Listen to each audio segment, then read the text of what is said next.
Hola, somos Ana Lanzarote, Mónica Gutiérrez y Lourdes León, y vamos a presentar un trabajo sobre la metástasis.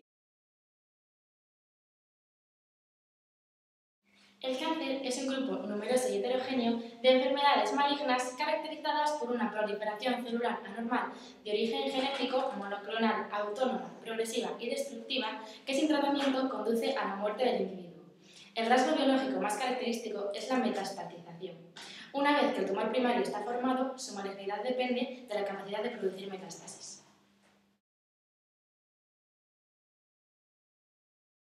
El gen supresor de tumores P53 representa una de las vías de generación e inestabilidad genómica de las células somáticas. Es considerado P53 como el guardián del genoma frente a las agresiones genotóxicas a la célula. Mutaciones o bien pérdidas de P53 podrían ser las responsables de la adquisición de la inestabilidad genética. Sin embargo, la protección frente a dicha inestabilidad genómica y el control del ciclo celular que ejerce la P53 no son los únicos efectos de las alteraciones de este gen sobre la progresión de tumores, ya que P53 controla la transcripción de distintos genes, entre los cuales algunos están involucrados en los procesos de invasión y metástasis.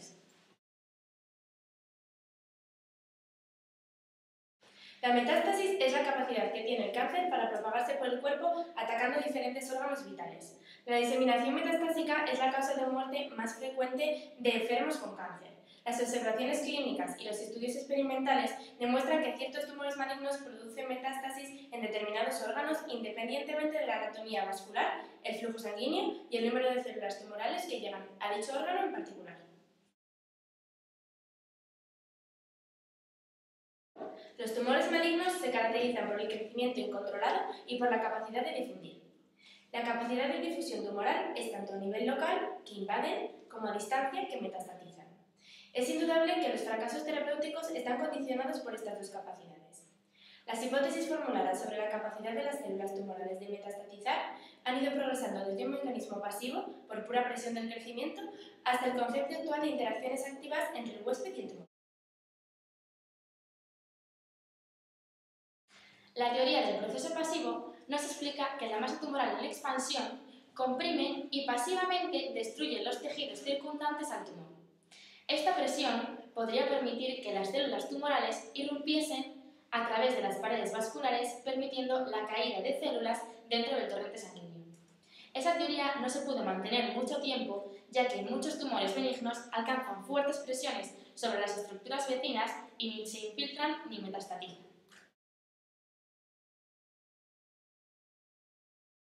Para la teoría del proceso activo es necesario saber que el organismo de los mamíferos comprende una serie de compartimentos tisulares separados unos de otros por la matriz extracelular y el epitelio normal y el mioepitelio, que descansan sobre la membrana basal y el estroma intersticial, que son los componentes de la matriz extracelular. De esta manera, las células tumorales atraviesan la membrana basal para acceder al estroma intersticial subyacente. Semejante invasión es acompañada por la pérdida local de la membrana basal y la destrucción del estroma intersticial. Una vez dentro del estroma, labran su camino hacia los vasos o hacia territorios vecinos.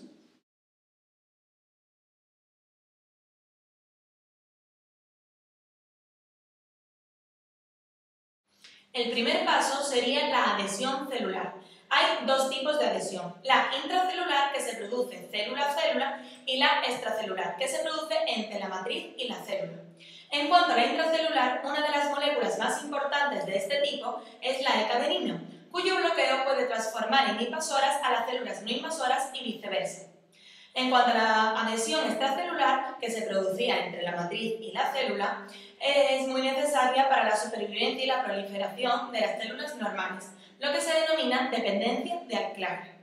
Esta unión viene dada por las integrinas. La particularidad de las células tumorales es que son capaces de vivir y proliferar sin la adhesión a sus células vecinas ni a la matriz. Las células tumorales tienen o adquieren una capacidad especial para adherirse a la membrana basal a merced de unos receptores específicos situados en la membrana. Una vez adheridas, degradan la membrana basal, lo cual ocurre localmente en las inmediaciones de las células que tienen o adquieren esa capacidad invasora. Semejante degradación está mediada por una cascada de enzimas proteolíticas. Seguidamente, las células secretarían enzimas hidrolíticas o inducirían su secreción en las células del huésped que degeneran la membrana.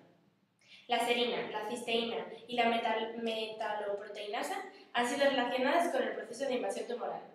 La destrucción de la matriz sigue un proceso similar. Por otro lado, cuando es muy diferenciado, el tumor es capaz de generar su propia matriz basada en un crecimiento anómalo del tejido conectivo, llamándose a este fenómeno desmoplasia, que permite un mejor tránsito de las células tumorales. El tercer paso sería la locomoción de la célula tumoral hacia estructuras vecinas, linfáticas o vasos capilares. Dicho proceso, modificado por la proteólisis, es llevado a cabo por dos tipos de factores. Por un lado, los quimiotácticos del huésped y por otro, los secretados por las células tumorales, siendo estos últimos los más importantes.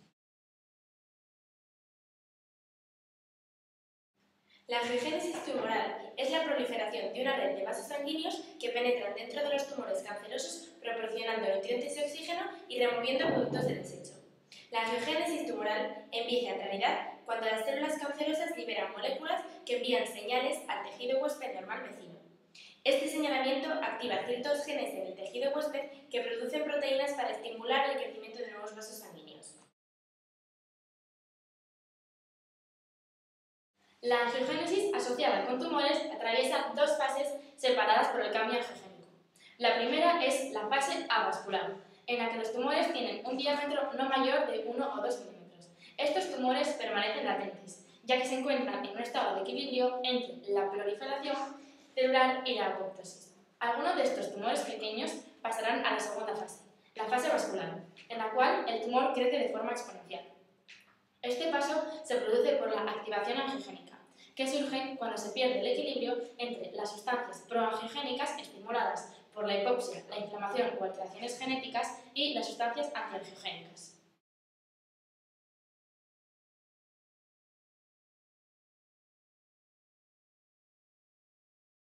Quizás el angiogénico más efectivo sea la hipoxia, que es un potente inductor de la activación del factor de transcripción HIF, que está inhibido a su vez por VHIN, que es el gen supresor. Una vez que el HIF se transcribe, se dispara el proceso angiogénico, a partir de los capilares próximos del tejido en el que se encuentra. Es decir, si el tumor se encuentra en el hígado, el proceso angiogénico comenzará con la proliferación de células endoteliales de los capilares sanguíneos del hígado. Los diferentes estímulos hacen que se inicie la angiogénesis, que conlleva los siguientes pasos. Estimulación de las células endoteliales por el proceso de HIF y VHIN, la degradación de la matriz extracelular, la proliferación de células endoteliales y la migración de células endoteliales y la formación del vaso que llegará finalmente hasta el tumor para nutrirlo y oxigenarlo.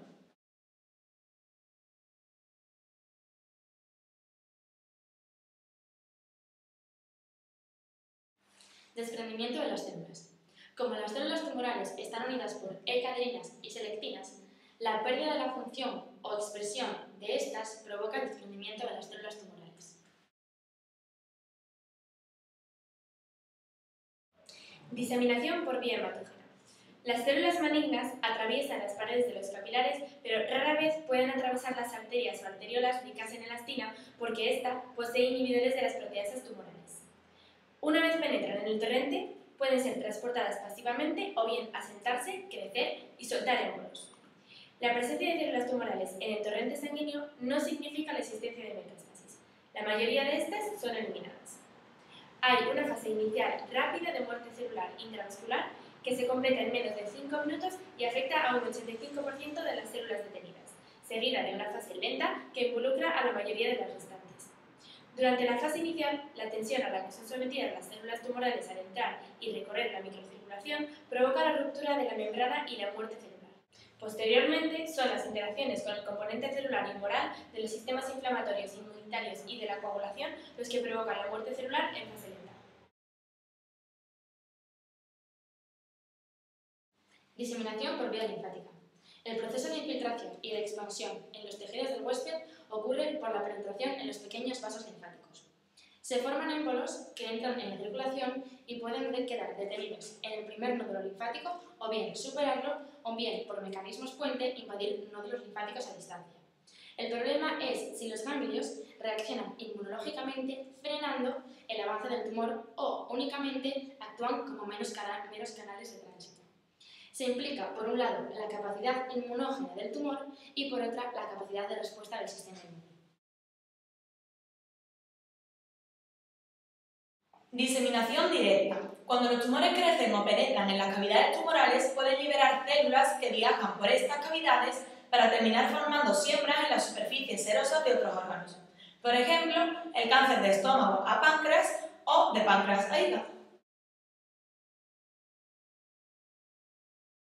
Una cosa es el estadio de la enfermedad, otra es el grado y una tercera es el pronóstico. Las dos primeras hacen referencia al tumor y la tercera a la persona.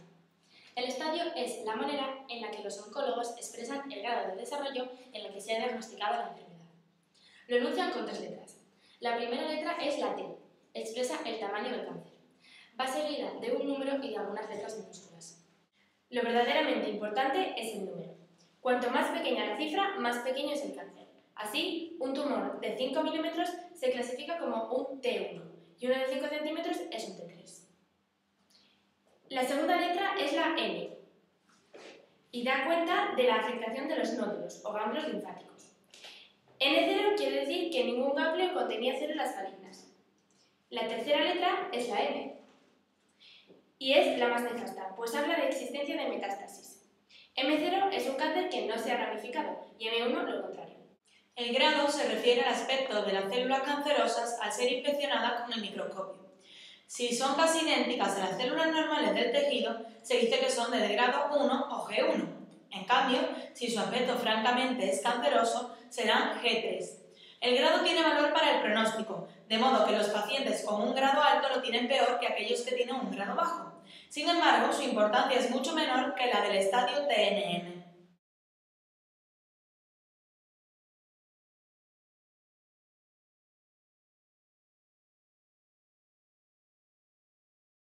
La presencia o no de metástasis, por lo tanto, es lo que determina el tipo de tratamiento a seguir.